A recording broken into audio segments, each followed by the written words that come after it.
শুক্রবারে চলতে যাবে চল, ছোট্ট নদী পেরিয়ে যাব ভাঙবো হাঁটুর জল।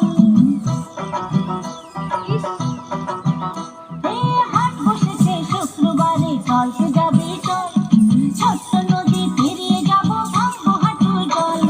কিনবো শাড়ি গয়না কাঠি মাথায়